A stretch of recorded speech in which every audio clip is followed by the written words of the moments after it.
You're locked into DodorVibe FM from Little Haiti to the world. And right now, it's time to dive in.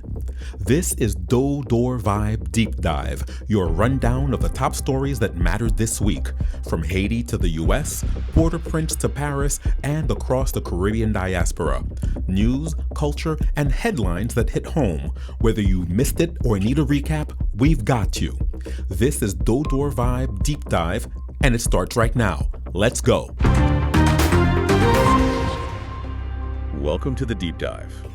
We're digging into, well, a really disturbing situation in Haiti right now, May 2025. Yeah, the reports we're seeing, DodorVibe News, foreign policy, it's looking pretty dire. It really is. The government collapsed last April. Remember, we got this interim council, a UN-backed security mission led by Kenya started. But it's not enough. A top UN official actually said Haiti's nearing a point of no return. That's stark language. It absolutely is. And it feels like the core issue is these killer gangs. They're just getting stronger. Right. The idea that they could essentially rule the whole country, it doesn't seem so far-fetched anymore, which is terrifying. This coalition, Viv and Sam, living together, ironically, they seem to be driving a lot of this. Daily gun battles in Port-au-Prince. That's what DodorVibe reports. Okay. Against the police, what's left of them, and even, civilian vigilante groups. But the gangs, they just seem relentless, like they feel unstoppable. And the impact on everyday life is just devastating. Schools closed, cholera spreading.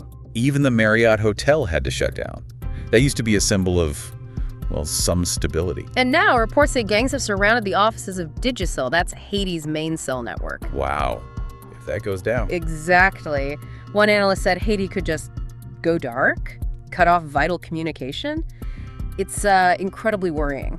And the way these gangs operate, it's surprisingly sophisticated, isn't it? Yeah, that's the kicker. They're using Elon Musk's Starlink satellite internet. For what exactly? Coordination. Yeah, coordinating attacks, controlling who gets into the ports, extorting drivers on the main roads. It's strategic. It shows a level of organization that's, well, deeply concerning. What does that tell us?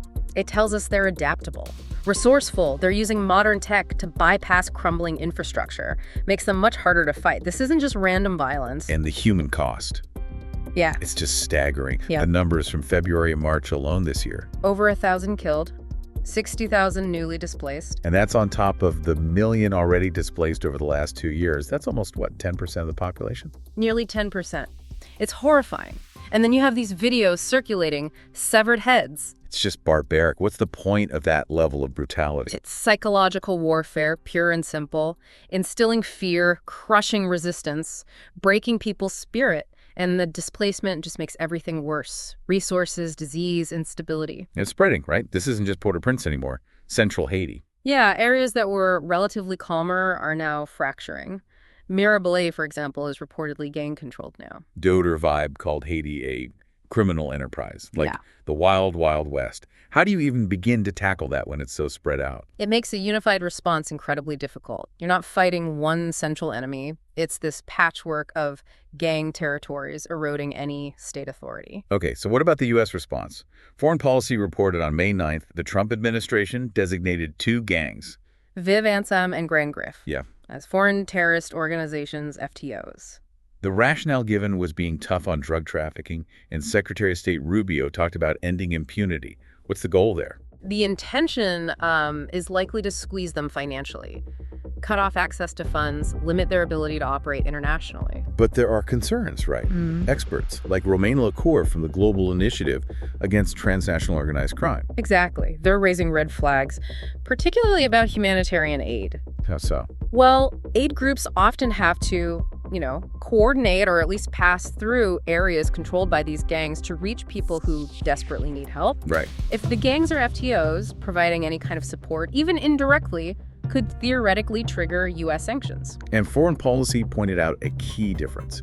The previous Biden administration had specific rules, exemptions for humanitarian aid in these FTO situations. But the Trump administration, when they announced these Haiti designations, didn't mention any clear exemptions. That puts aid organizations in a really tough spot. A huge dilemma. Risk legal trouble for delivering food and medicine. It's untenable. Romain Lacour sees this lack of clarity as part of a bigger problem. No unified international international strategy for Haiti. And he's worried of the Kenyan mission, too. Deeply worried. He said it's close to becoming a missed opportunity and a waste of time, money, and resources. Why? Because the promised international support, the funding, it's just not materializing quickly enough. And we should remember, this isn't an official Blue Helmet UN mission, is it?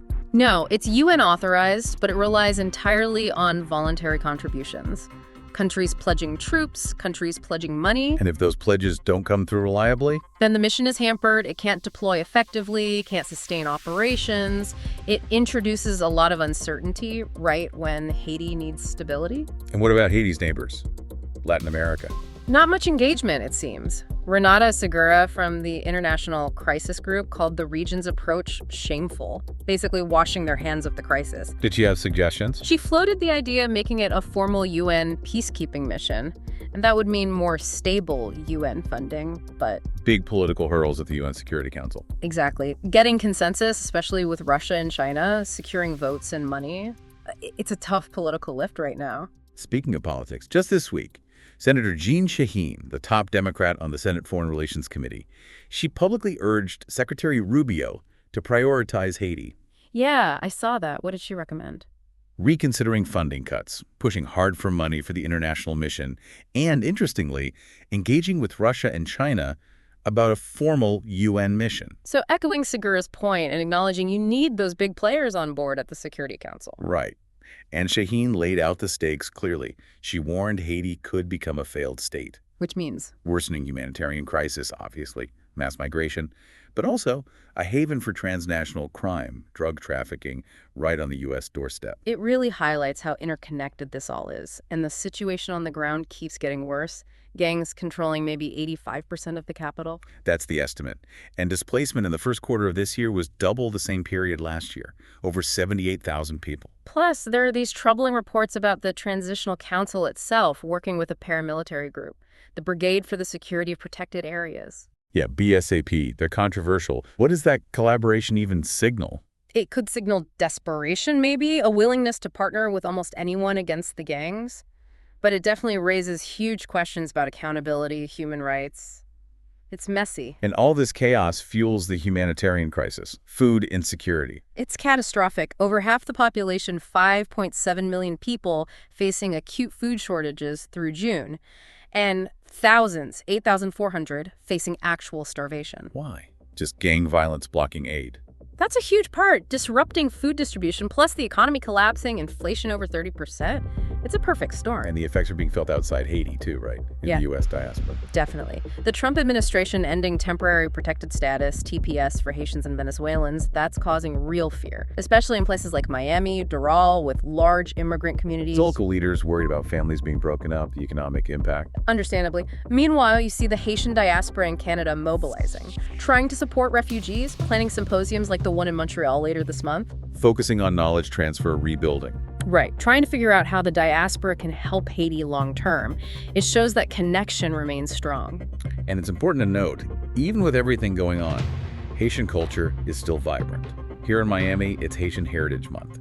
Events at PayMM, Little Haiti Cultural Complex. Yeah, it's a testament to resilience. And DodorVibe FM is launching soon, May 31st. Their theme is about media, the diaspora, and finding a conclusive resolution for Haiti's future. Ambitious, but points to that enduring spirit. Absolutely. That cultural strength persists. So, wrapping up this, frankly, very sobering deep dive, the picture is incredibly complex. We've got these powerful gangs, maybe becoming unstoppable. A transitional government struggling for legitimacy, maybe making questionable alliances. An international security mission that's under-resourced, and maybe, as the Corps said, becoming a missed opportunity. Then there's the U.S. terrorist designation, potentially complicating vital humanitarian aid. And underneath it all, this devastating humanitarian crisis, hunger, displacement, violence. The core concern, really hammered home by Senator Shaheen and others, is Haiti collapsing into a failed state run by criminals. The regional impact, the international implications, they're huge. Yeah, think about all these pieces, the internal collapse, the international efforts, even unexpected things like Starlink empowering gangs. It really makes you step back and think about how global security works or doesn't work today. The challenges of fragile states, non-state actors using technology. Which leads us to the final thought we want to leave you with. Considering this tangled mess, The internal problems, the international responses, the tech angle. What are the real workable long-term solutions for Haiti? What could actually make a difference? And maybe more fundamentally, what responsibility do outside countries, external actors, really bear in helping shape Haiti's future, especially when it's this close to the edge? And that's your deep dive.